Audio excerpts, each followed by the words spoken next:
¿Se escucha? ¿Sí? Buenas tardes. Agradezco la invitación a las coordinadoras para la presentación de este libro, a las personas que están aquí acompañándonos, sentados o deambulando por la librería.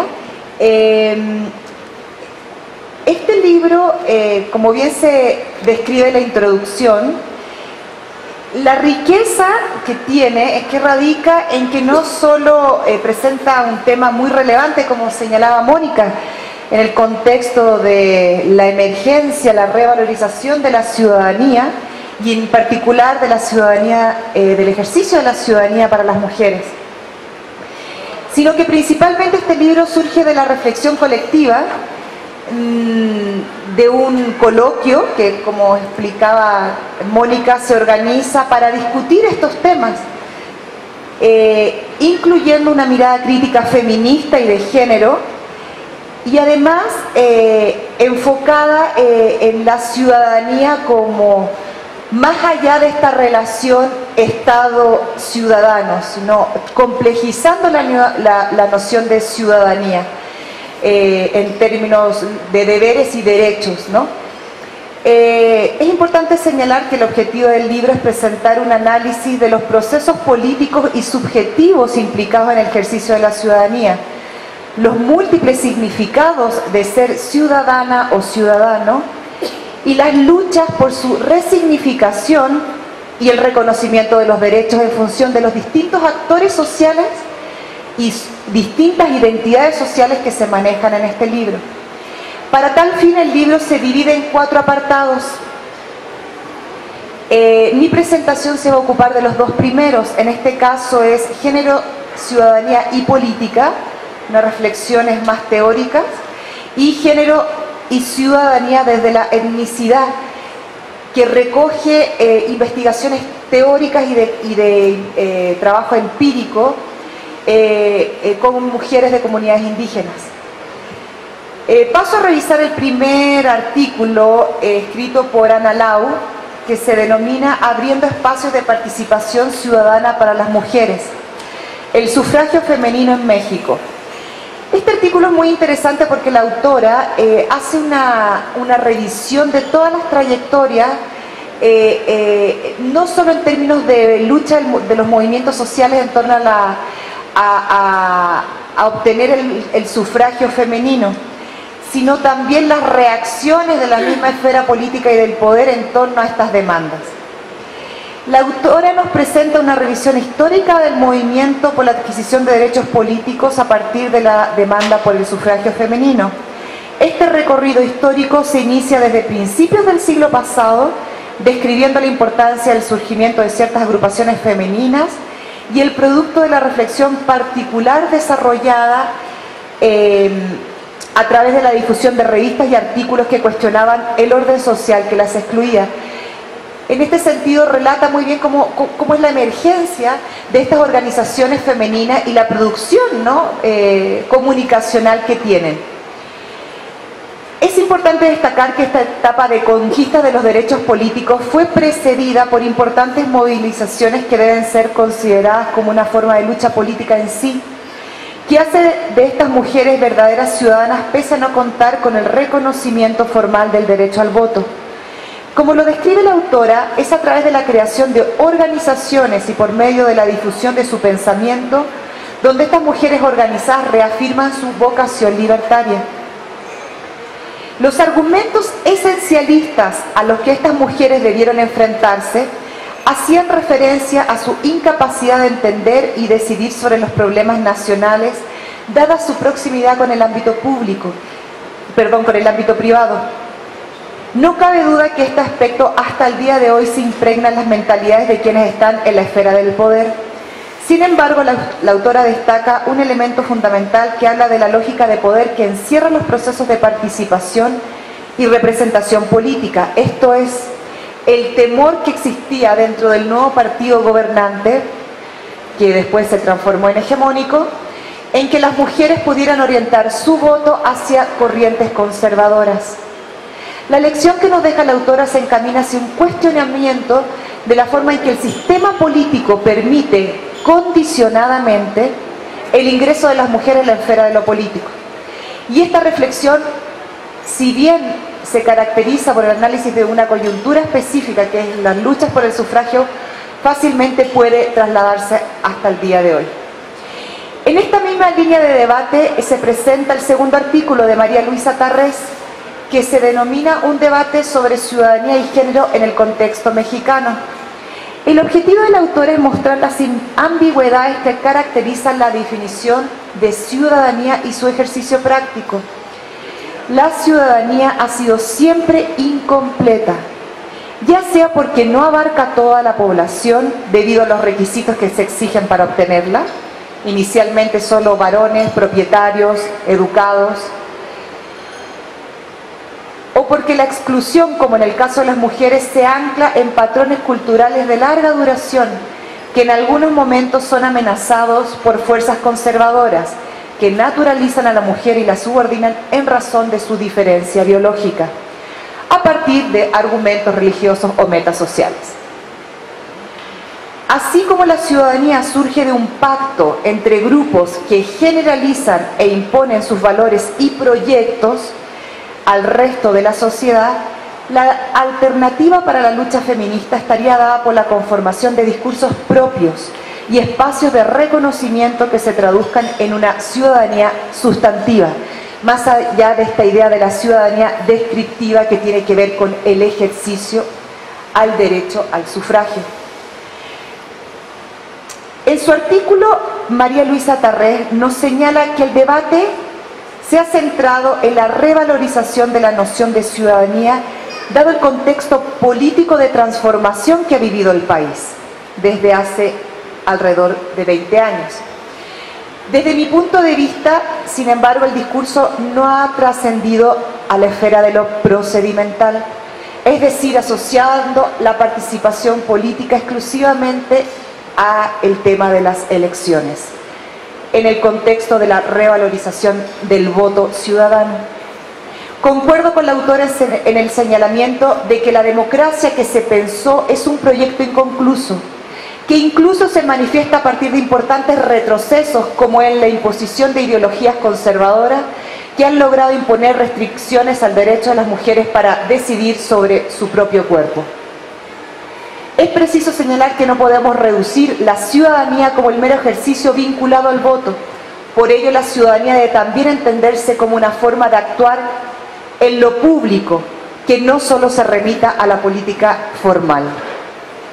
Cerrando este apartado sobre ciudadanía y política, se presenta el artículo Género, Ciudadanía y Gobiernos Locales, Mujeres en los cabildos e instancias municipales de las mujeres en México, de la académica Dalia Barrera Basols.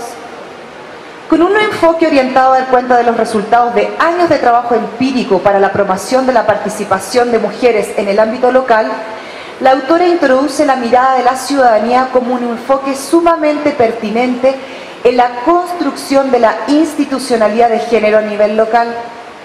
Su preocupación fundamental es desmontar aquellos presupuestos que surgen en relación a los mecanismos de igualdad de oportunidades entre mujeres y hombres. Estamos hablando de institutos de las mujeres a nivel local, oficinas de la mujer, tienen distintas denominaciones.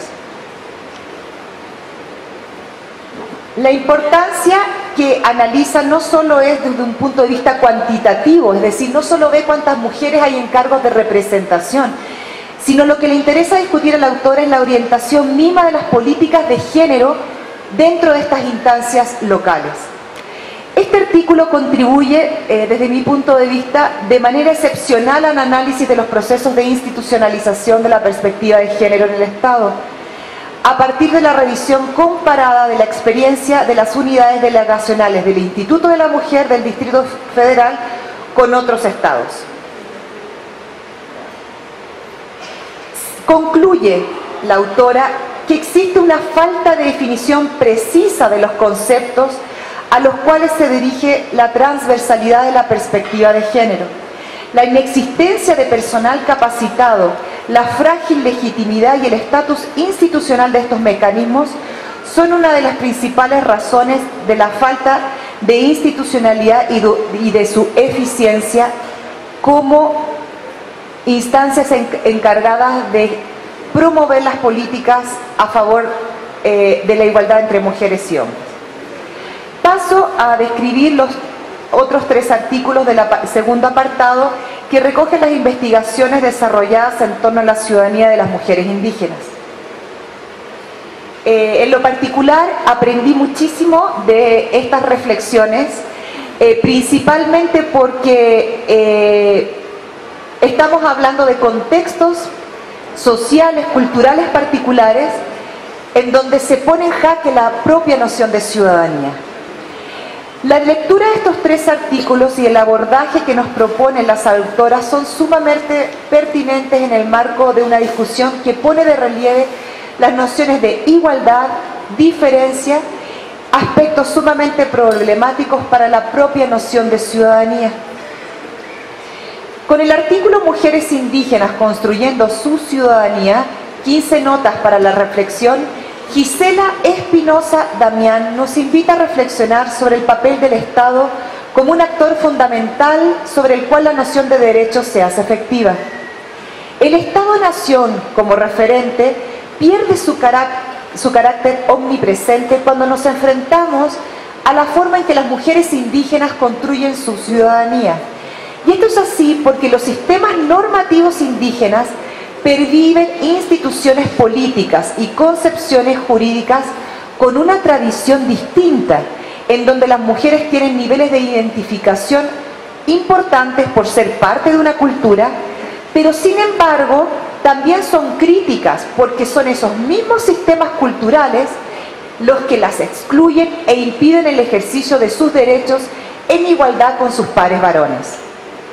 De una manera sumamente lúcida, la autora nos invita a reflexionar cómo la crítica de las mujeres indígenas sobre su condición y posición social no solo apunta a cuestionar los mecanismos de subordinación que como etnia sufren frente a un Estado nacional, también incluye una revisión de su subordinación de género dentro de su comunidad. Aquí se presenta una tríada de discriminación y exclusión en un mismo sujeto. Son mujeres, indígenas y pobres.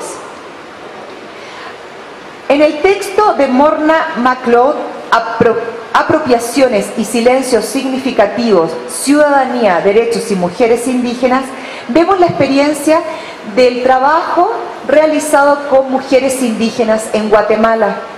En este artículo la autora nos invita a analizar la propia pertinencia de la noción de ciudadanía para las mujeres indígenas de este grupo.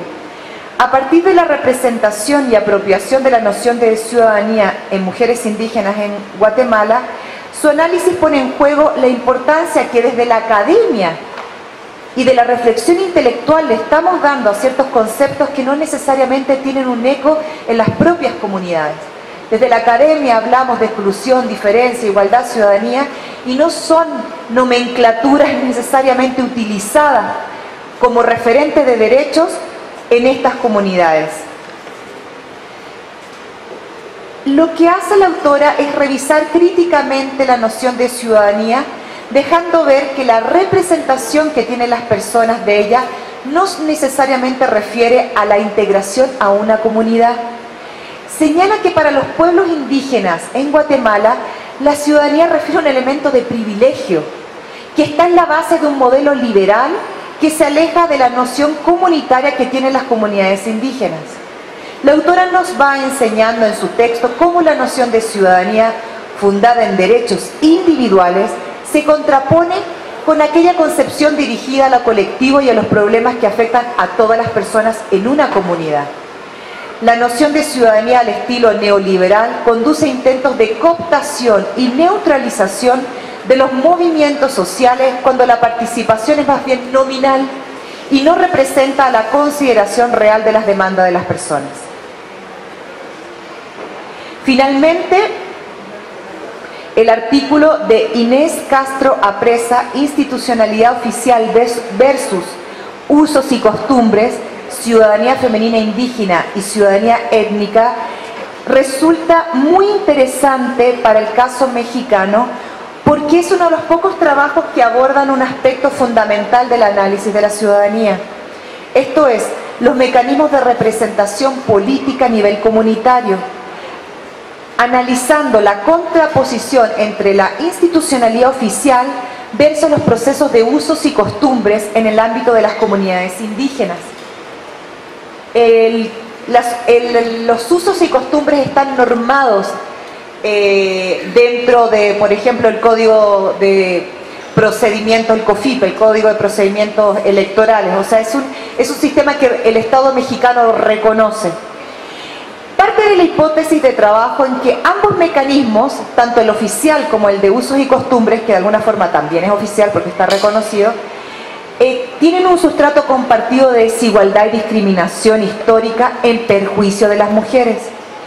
Si las limitaciones en los derechos de los pueblos indios se explican por la relación histórica de subordinación de estos en relación al Estado nacional, las limitaciones a los derechos de las mujeres indígenas se da, además de lo anterior, en relación comunidad-Estado, por su posición de género desigual y subordinada dentro de sus propias comunidades. La autora nos propone revisar aquellos aspectos que se entretejen en la mirada acerca de las formas de participación política en el ámbito reducido de la comunidad. Señala que hay un aspecto de tipo romántico sobre estas formas de organización, que es preciso preservar, ¿no? Se asume que todo lo indígena, lo colectivo siempre es mejor, pero ella, su mirada es crítica frente a esta idea demasiado romántica, ¿no? Porque esta idea de preservar en estado más puro las formas de mecanismos de representación política han sido y siguen siendo influidas en diferentes medidas también por la institucionalidad oficial, de la cual los pueblos indígenas tienen como referente. En 3 puntos centrales la autora nos hace ver lo importante que es relativizar la forma de participación a nivel comunitario. Primero, existe una enorme diversidad de contextos culturales entre los grupos étnicos en México, por lo que no es posible hacer generalizaciones teóricas ni mucho menos políticas sobre su funcionamiento. Existe una compleja estratificación social y económica en cada municipio y en cada comunidad indígena que nos habla de desigualdad en el acceso a los recursos materiales y simbólicos dentro de las mismas comunidades. Aspecto que es fundamental en lo que corresponde a las desigualdades de género, ya que hombres y mujeres guardan importantes diferencias entre sí respecto al acceso a estos recursos. Ir más allá de la idealización implica pensar en las comunidades indígenas como entidades complejas, más que en entes sociales homogéneos. Para el caso de la participación de las mujeres indígenas, los procesos de toma de decisión de su comunidad, es interesante hacer notar que dentro de la misma comunidad puede haber una defensa de sus instituciones y tradiciones frente a la imposición de la comunidad mayor. Sin embargo, también hay procesos conflictivos cuando existen disidencias internas dentro de la comunidad que no son apoyadas por la mayoría o por el grupo en el poder, siendo el recurso a la tradición y a los usos y costumbres que se buscan controlar y ordenar tal disidencia. Para las mujeres indígenas, la construcción de la ciudadanía es un campo en disputa, doblemente abierto e inacabado. La posibilidad de participar en la deliberación colectiva con voz y voto y la posibilidad de contar con la capacidad necesaria para hacerlo en condiciones de libertad y de poder asociarse y asumir cargos de toma de decisión son cosas que afectan evidentemente su posibilidad de participación política. Para finalizar, quiero pensar que es importante al momento de hablar sobre temas de ciudadanía y lo político en relación al género como esta parte de la construcción cultural de las diferencias sexuales entre varones y mujeres, creo que es importante pensar que no solo basta con incorporar a las mujeres en lugares donde antes no figuraban. Es decir, el ejercicio de la ciudadanía no solo es un tema cuantitativo, es importante las acciones afirmativas, es importante la presencia de las mujeres porque les da una carga simbólica relevante al hecho de lo político. Sin embargo, desde el feminismo señalamos que cuerpo de mujer no significa conciencia de género.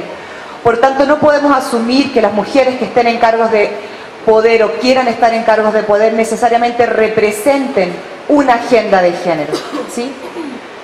Finalmente, la noción de ciudadanía también debe ser relativizada como un proceso en constante construcción y cambio, más allá del ejercicio de prácticas concretas como votar, la libertad de expresión o la ciudadanía social, recibir servicios sociales del Estado. Creo que es importante ver la ciudadanía como la capacidad de los sujetos para generar las condiciones a través de sus propias luchas sociales y así ampliar sus derechos en determinadas coyunturas históricas. Muchas gracias.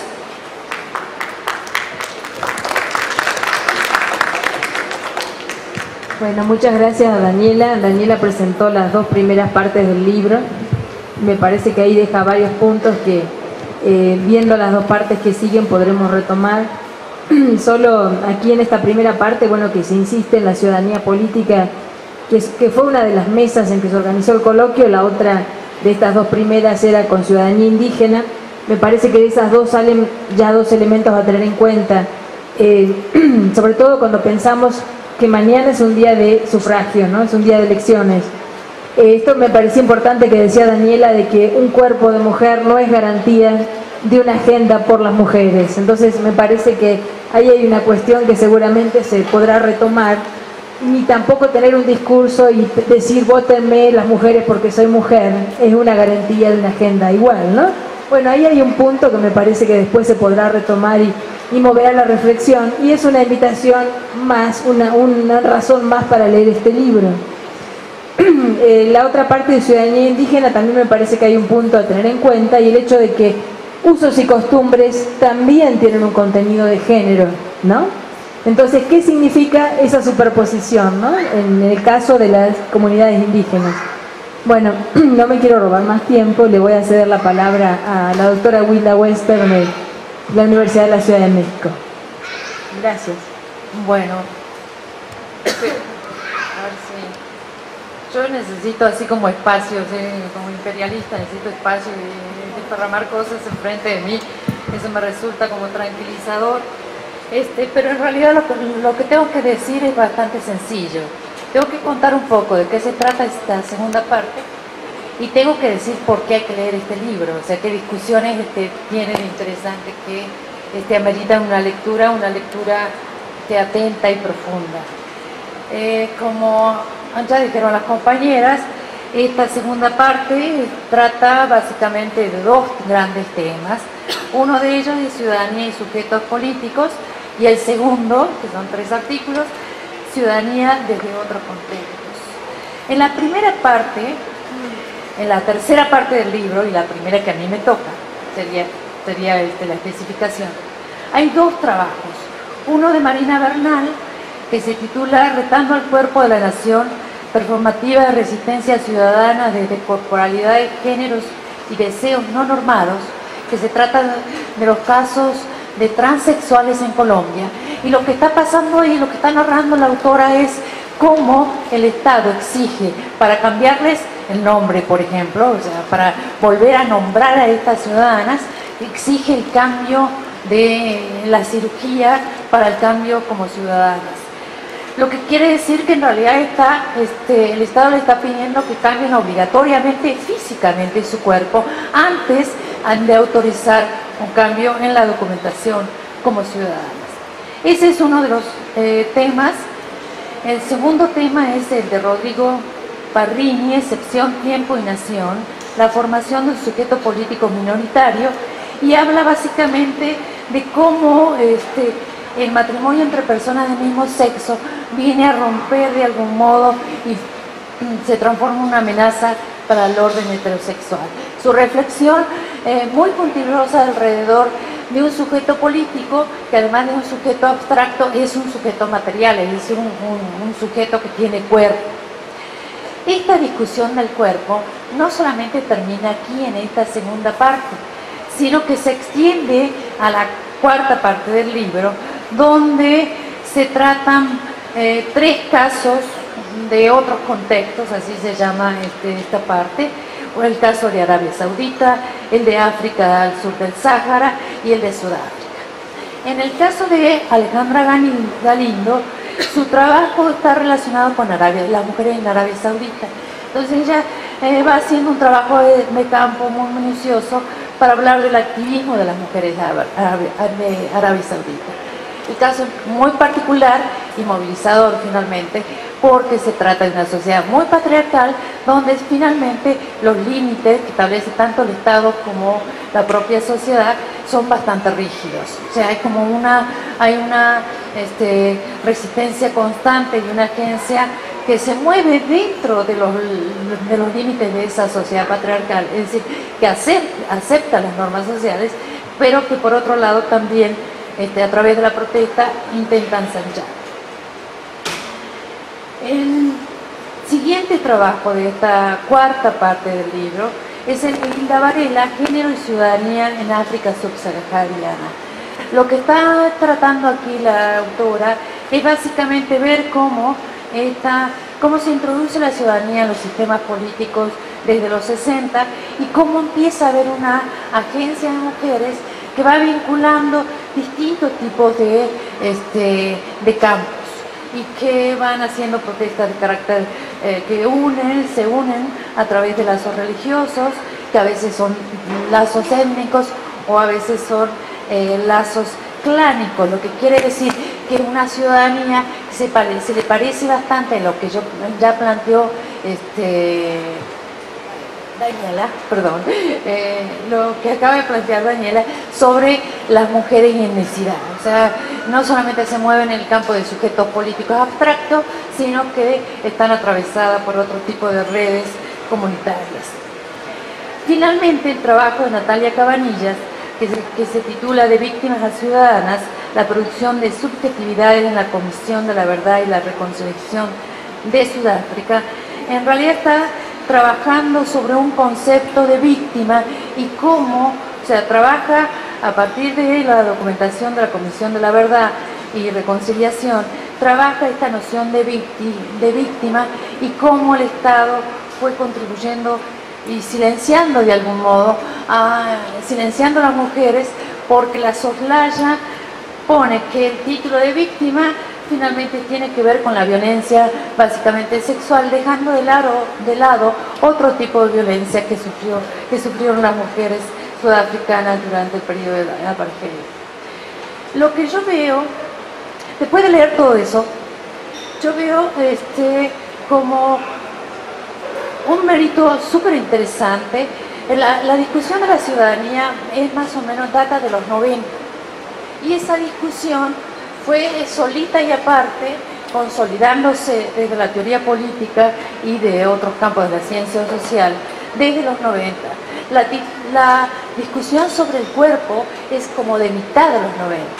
El mérito de este trabajo es haber juntado ambas tradiciones, haber juntado dos campos que ya tenían bastante en desarrollo, sobre los cuales se viene diciendo bastante, pero que no habían cruzado como aparecen aquí en estos artículos. Ese es uno de los méritos, porque yo les decía que si bien es cierto que era más claro que en los dos primeros trabajos que les escribí, esta idea de ciudadanía y nuevos sujetos políticos, lo transexual, por ejemplo, o matrimonios de personas del mismo sexo, tienen un perfil claro, digo, a diferencia sexual.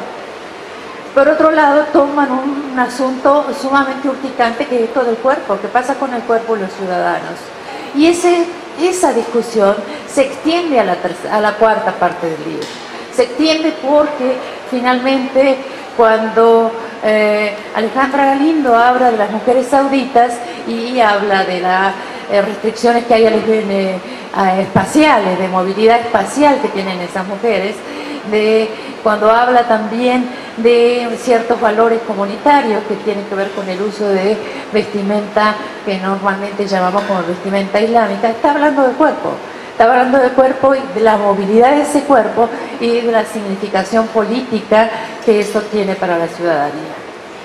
Lo mismo puede decirse del trabajo de Natalia Cabanillas sobre el caso de Sudáfrica. Hay una profunda reflexión sobre el cuerpo, porque esta noción de víctima y cómo esto se construye y serviría en todo caso como base para construir una ciudadanía, está basada en una discusión sobre el cuerpo. Ese es una de las grandes discusiones que atraviesa la segunda parte de este libro. La segunda gran discusión, a mi juicio, tiene que ver con la agencia. Y tiene que ver con la agencia que esta idea que tenemos nosotros de que los sujetos políticos tienen ciertas como iniciativas y campos de acción y que a veces da la impresión que es solamente con un propósito progresista. Cuando aquí encontramos varios ejemplos que son sujetos que acatan las normas, es decir, que no siempre la agencia se da en condiciones como de resistencia o con visos revolucionarios o de cambio absoluto del sistema político. También hay formas de resistencia y de agencia que se mueven en un contexto de cuasi conformidad.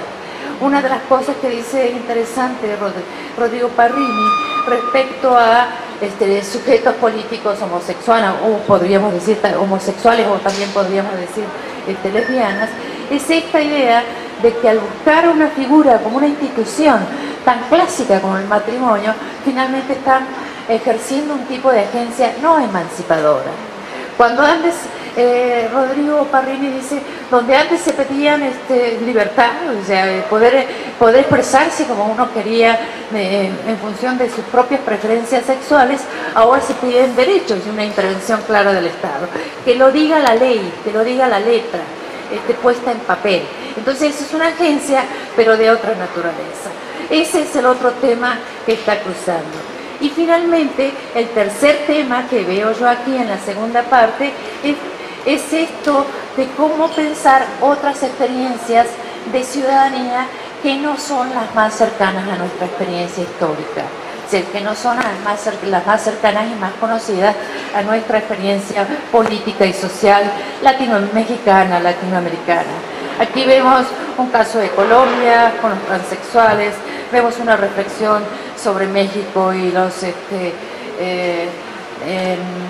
matrimonios de personas del mismo sexo, vemos un caso de Arabia Saudita, de África al sur de Sáhara, bueno, es decir, una parte importante del continente, y también de Sudáfrica, es decir, de varios contextos. ¿Qué se puede sacar en limpio de esta cercanía, no necesariamente comparación, de esta cercanía de casos? Yo creo que muchas reflexiones teóricas interesantes, pensar que a veces los modelos no son tan límpidos y tan claros, digamos, que esa discusión que nosotros tenemos de la etnicidad, de los grupos comunitarios, del derecho consuetudinario, por ejemplo, es una discusión que también se da al sur del Sáhara, cuando se habla de grupos étnicos o cuando se habla de derechos comunitarios o del conflicto que implica la convivencia de una ciudadanía liberal, finalmente, que viene de un modelo liberal en un contexto de relaciones comunitarias con otro tipo de reglas. Ahí ese cruce creo que además de ser interesante, ameritaría como una mayor reflexión de tipo teórico, el haber aprovechado, poner juntos en un coloquio. Es muy difícil organizar un coloquio y es muy difícil organizar los temas que tengan cierta coherencia y puedan discutir entre sí, pero creo que uno, si lee este libro, puede hacer ese ejercicio de juntar esa discusión teórica que está dando vuelta. Insisto, una discusión que tiene una trayectoria bastante larga, de los 90 en adelante, la de la ciudadanía. Hay otras contribuciones anteriores, pero volvió a retomarse desde los 90, desde el principio de los 90, una discusión sobre el cuerpo que viene como de mitad de los 95, de los 90, de los 95, 96 en adelante, que puede, digamos, contribuir a pensar qué pasa con el cuerpo propio o el ajeno en un contexto de ciudadanía donde hasta ahora se ha remarcado más lo abstracto de este sujeto político que lo corporal del sujeto, cuando en realidad no puede separarse una cosa de la otra. Yo diría que esas son buenas razones para leer este libro. Encontrar estos casos encontrar la posibilidad de reflexionar sobre la ciudadanía y el cuerpo, encontrar la posibilidad de reflexionar sobre distintas maneras de actuar, de resistir, de protestar, y que eso contribuye a profundizar el carácter de la ciudadanía, profundizar el contenido o hacer que sea una ciudadanía más sustantiva y no solamente de derechos que están en un papel y que se ejercen cada tanto, por ejemplo, mañana. Gracias.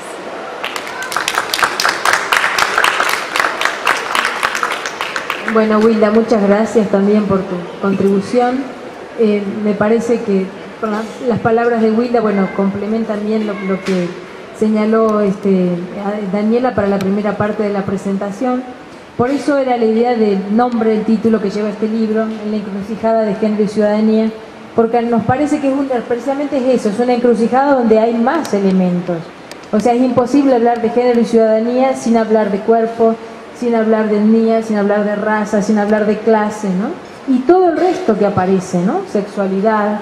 Entonces, digamos que nación, esa es un poco la invitación, ¿no? La sensación que nos daba es que era una encrucijada. Como decía Wilda, fue muy difícil armar el coloquio, que es el corazón de este libro, también armar el resto, ¿no? Recomponerlo ya, que dejase el formato de coloquio, que son ponencias, son discusiones muy diferentes a un texto que después es un libro. Entonces todo un proceso que llevó un poco más de un año después del coloquio. Finalmente este es el resultado. Ojalá la presentación los invite a leerlo. No sé si hay alguna pregunta, algún comentario en especial que tengan los que hoy nos hicieron favor y nos acompañaron. Si hubiera algún comentario, si no, cerraríamos aquí la presentación. ¿Sí?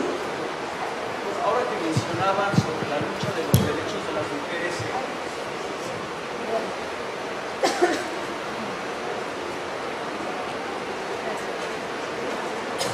cuando estaban ustedes mencionando la lucha de las mujeres en Arabia Saudita por sus derechos, pues lo primero que me vino a la mente es que es una lucha extraordinariamente difícil, ¿no? Si tomamos en cuenta la cultura musulmana, el Islam, que está basada en el Corán tiene muchísimas descripciones sobre el más allá, sobre el paraíso.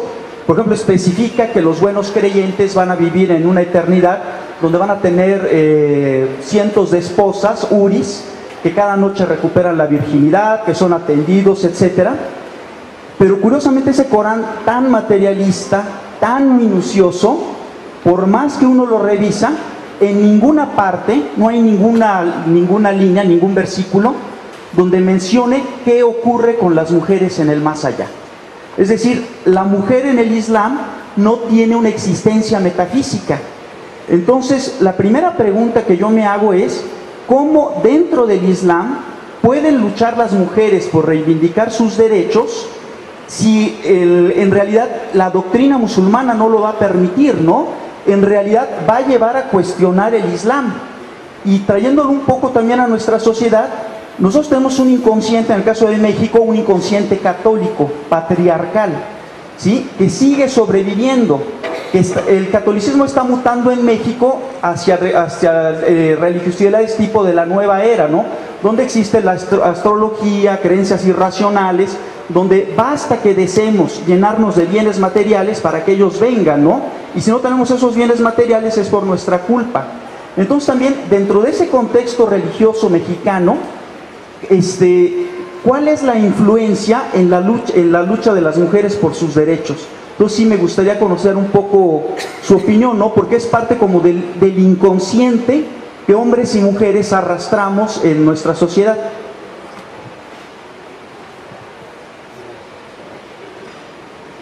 Claro, con mucho gusto, muchas felicidades.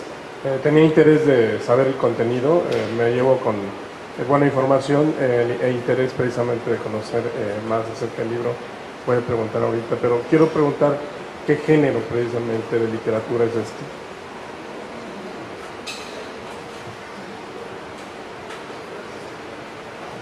Bueno, no sé si contestar la primera pregunta.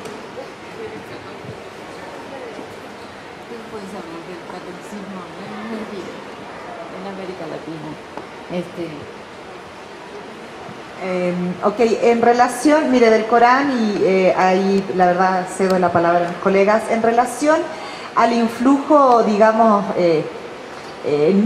simbólico, normativo de la Iglesia Católica, pero no solo de la Iglesia Católica, vaya, es que en general del cristianismo, pues sí, efectivamente es un elemento muy interesante que a lo mejor para una segunda parte incluir los aspectos religiosos como elementos que de alguna forma construyen o no la participación de los sujetos, en este caso, en su relación con el Estado. Pero no hay que olvidar que la idea de ciudadano también y la emergencia de un ciudadano en relación al Estado nace de esta suerte de separación de este dogma o de estas cosmovisiones en función de la defensa también de valores racionales, o sea, herederos de la Ilustración. Entonces, también hay un esfuerzo constante en el momento de erigir, ¿no?, estos derechos civiles, políticos, que son los primeros derechos o los primeros componentes de la ciudadanía a nivel histórico que se van desarrollando ya entrado al principio, mitad del siglo pasado. Bueno, vienen los derechos sociales, pero básicamente es afirmar a un ciudadano en sus tres aspectos fundamentales: libertad, igualdad y fraternidad, que somos herederos de la Ilustración. Entonces, si la ciudadanía en general nace tratando de separarse de este poder absoluto, ¿no?, que significaba el régimen religioso que imponía, no era el rey, era la mano de Dios en la tierra, ¿no? En el caso de las mujeres, pues desde una lectura crítica feminista, la propia idea de ciudadanía y la propia conformación del Estado moderno nace con un mecanismo de exclusión hacia las mujeres. Por eso, si bien el feminismo es heredero, como pensamiento crítico, es heredero de la Ilustración, también cuestiona la operación que se hizo, digamos, consciente, de dejarlas fuera, principalmente por esta asociación o esta división de esferas público-privado, ¿sí? El sujeto ciudadano es tal en un espacio público, y quien pertenece al ámbito de lo privado, del ámbito de lo reproductivo, de las necesidades, ¿no?, el aspecto que no es visto por todos, ¿no?, como decía Hannah Arendt, ¿no? Lo público es aquello que es visto por todos, que constituye, digamos, la posibilidad de participación. Y lo privado es lo que está oculto a la mirada de todos. Y ahí fueron relegadas las mujeres. En circunstancias que tuvieron muchísima participación. El mismo año que sale la Declaración de los Derechos del Hombre, pues Olympia de Gouges saca la Declaración de los Derechos de la Mujer, ¿y qué le pasa? Pues a la guillotina, ¿no?, por subversiva, porque en esta idea de la igualdad, de este estado de naturaleza igualitario entre varones, era básicamente entre varones, las mujeres no entrábamos en ese contrato. Y bueno, no sé si respondo un poco en relación con la religión. Podría ser un elemento, creo que una dimensión de análisis, explorar, no solo la religión católica, insisto, como nuevas formas de generar comunidad, porque eso es lo que genera la relación, o sea, la religión, una relación de comunidad, de pertenencia. Y los sujetos que cada vez estamos más aislados en nuestra idea de ciudadanía como algo, como un derecho casi individual, pues a veces buscamos estos sentidos de pertenencia. Y sería interesante investigar más sobre eso. Sí, ahora lo que pasa es que yo tengo aquí un micrófono propio. Lo de los textos revelados, incluyendo el Corán, son absolutamente patriarcales. En el caso de Arabia Saudita, además, como se trata de un Estado islámico, en el sentido más real de la palabra, eso quiere decir que las normas religiosas están muy presentes. Entonces, algo que de todos modos sucede aquí y allá, y el Marte, si estuviera habitado, sería esto de un discurso de la ciudadanía, que es el discurso liberal, que supone que todas las diferencias que caracterizan a los individuos quedan fuera, y que en realidad nos quedamos solamente con esto que nos caracteriza como ciudadanos. En la práctica nunca es así. La ciudadanía siempre, insisto, aquí, en la China y en todos lados, es una ciudadanía con género.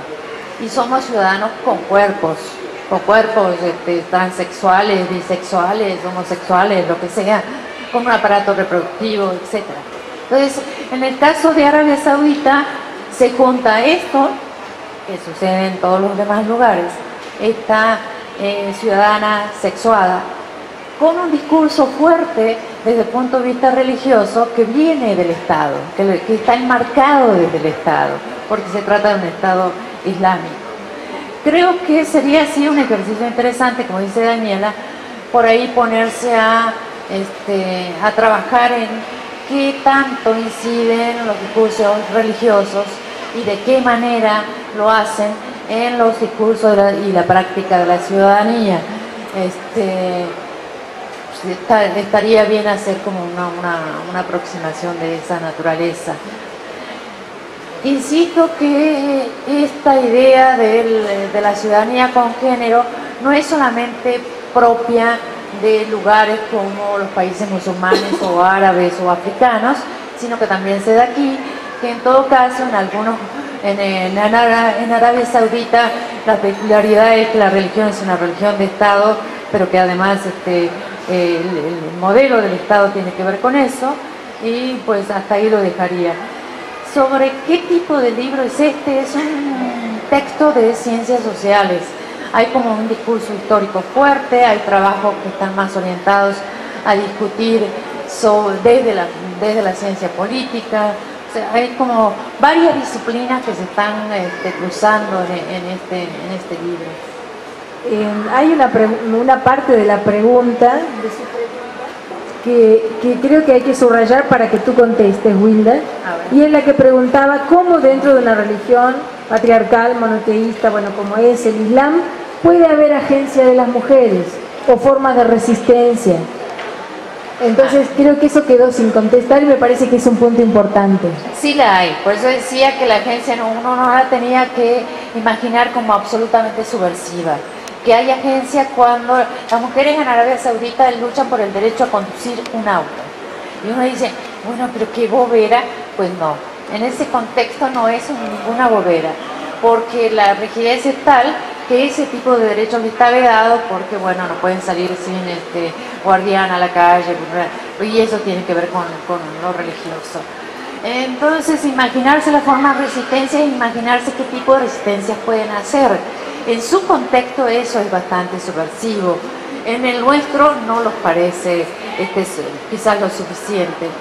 Es interesante incluso para pensarlo ahora, después del 2011, con las protestas de todo el mundo árabe, es decir, como países que están atravesados fuertemente por un discurso religioso patriarcal y una serie de conductas por la cultura árabe, que también es muy patriarcal, que sin embargo las mujeres están en la calle, no tanto como quisiéramos, pero que de todos modos hay protesta. Eso, hay que entender que esto de ciudadanía en otros contextos implica que a veces ese contexto es muy restrictivo y que aún así las acciones en ese contexto son como muy, se implican una forma de resistencia bastante interesante para la sociedad. ¿Y se puede ser feminista siendo islámica? En realidad tratan de no identificarse con un discurso a sí misma como feministas, porque hay dinámicas políticas internas y sociales identificando el discurso feminista, cuando se lo nombra de esa manera, con Occidente, con prácticas pro-Occidente, etcétera, como algo que corroe la cultura propia. Pero sin embargo, cuando uno observa, dejan de lado el titulito y en realidad prefieren hablar de organizaciones de mujeres o activismo de mujeres o de organizaciones de mujeres más que de feminismo. Dejan de lado el título pero hacen lo mismo, o sea, son lo suficientemente contestatarias dentro de su contexto, son formas de resistencia que determinan generando cambios internos, y a veces no, porque también vemos con este libro que las agencias no siempre son emancipadoras, que puede haber agencias también para conformarse a la regla. Bueno, la insistencia con la pregunta era porque Sí, en relación.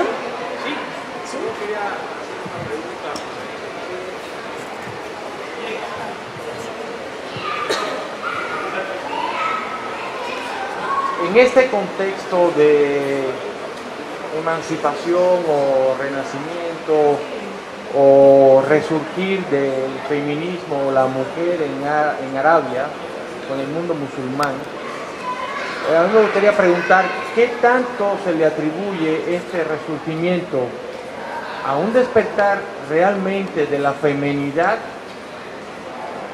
contra este patriarcado, entre comillas, yo lo pondría,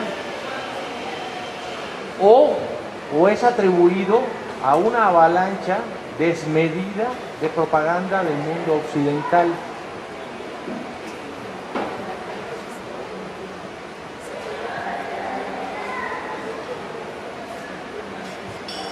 Bueno, nos están diciendo que no tenemos mucho tiempo más, pero quizás una observación. La forma de resistencia en el mundo árabe y el mundo musulmán finalmente tienen larguísima data. Final del siglo XIX, con absoluta claridad, lo que hay que distinguir en todo caso, dónde, cómo, qué hacían, etc. O sea, sí ha habido activismo de las mujeres, feminismo, sí, que queremos ponerle ese título, que no es por la avalancha del discurso de Occidente, sino endógeno, digamos, son cambios dentro de estas sociedades. Pues eso diría yo, ¿no? Sé que un poco nos salimos con este tema del libro. Bueno, esa es una razón para leer el libro. O sea, hay una parte del libro, por eso dejamos una parte en este coloquio, y con eso cierro, que se llama Ciudadanía desde otros contextos, porque nos parecía válido. Generalmente en México nos quedamos reflexionando sobre México o llegamos un poquito a América Latina. La idea de abrirlo es porque a veces perspectivas o lo que está pasando en otros lugares, como fue el caso en los casos que aquí se incluyeron, que nos hacen pensar y reflexionar sobre lo cotidiano nuestro, ¿no? Un poco esa era la intención. Entonces, de nuevo la invitación, y agradecemos muchísimo el espacio que se nos dio hoy en la feria para presentar el libro, y qué pena que no llegaron desde el principio, porque en el principio hubieran visto un poco cuál es el espíritu en general del libro. No es un libro sobre Islam, lo aclaro, solo es uno de los tantos artículos que están aquí incluidos. Muchas gracias.